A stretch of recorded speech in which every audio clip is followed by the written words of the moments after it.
All right, so today we're going to be diving into something that I think you're really going to find interesting. And it has to do with a potential link to a drug called semaglutide.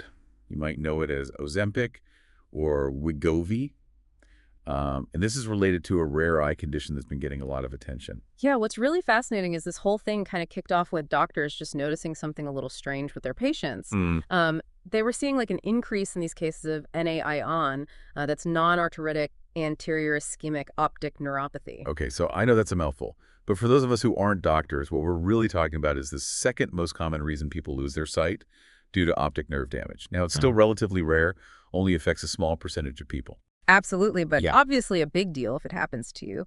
And, with semaglutide becoming so popular these days for weight loss and for diabetes, this whole connection is definitely making people nervous. It's raising eyebrows for sure. So how do we get to the bottom of this? Well, some researchers over at Mass Eye and Ear, which, if you don't know, they're really the top of the line when it comes to anything eye-related, they decided to do a little deep dive themselves. They took a look at data from a huge number of patients. We're talking over 16,000 over a period of 6 years. Wow, that's a lot of data. So how do they actually go about doing this? So they used what we call a retrospective cohort design. It's kind of like being a detective and looking back in time. They looked at records of patients who were already on semaglutide and compared them to a similar group who weren't. So it's all about creating a fair comparison to see if there's really something going on here. Exactly, and to take it a step further, they actually split those patients into two main groups, those with type 2 diabetes and those who are overweight or obese. That way, they could see if maybe the risk was different depending on why someone was taking semaglutide in the first place. Okay, so we've got the mystery, we've got our detectives. What did they actually find? Well, to put it simply, the results were pretty eye-opening.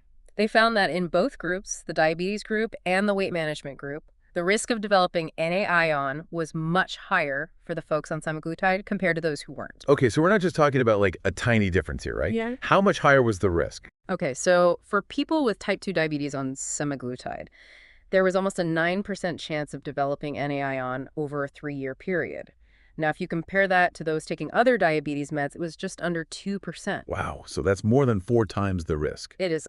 That's pretty significant. And what about those who were using semaglutide for weight management? Yeah, so it was a similar story, almost 7% chance of NAION over those 3 years.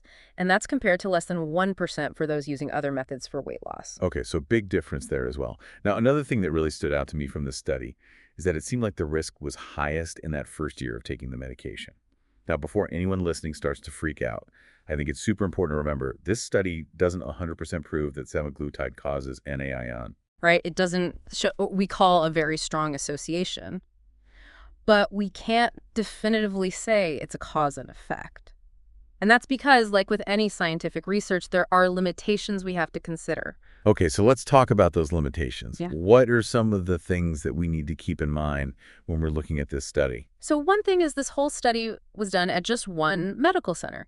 And what that means is the people in the study might not really reflect the whole population. Yeah, it's like trying to understand the whole world by just looking at your own backyard. What else? Was there anything else that could have played a role here, like somebody's age or, other health problems? Yeah, you hit the nail on the head. That's what we call confounders in research. It's those sneaky other things that might be messing with the results.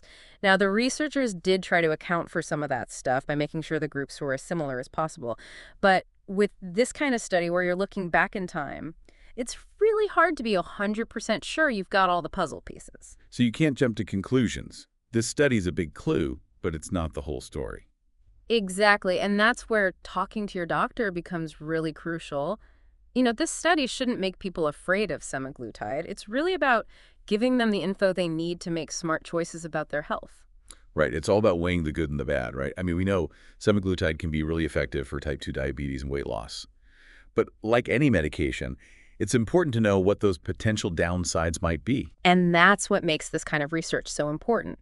It's shining a light on a possible risk that patients and doctors can now talk about together. So it's about having those conversations and being proactive. What would you say to someone listening who's thinking, okay, this is a little freaky, I take this drug, what do I do? First things first, talk to your doctor.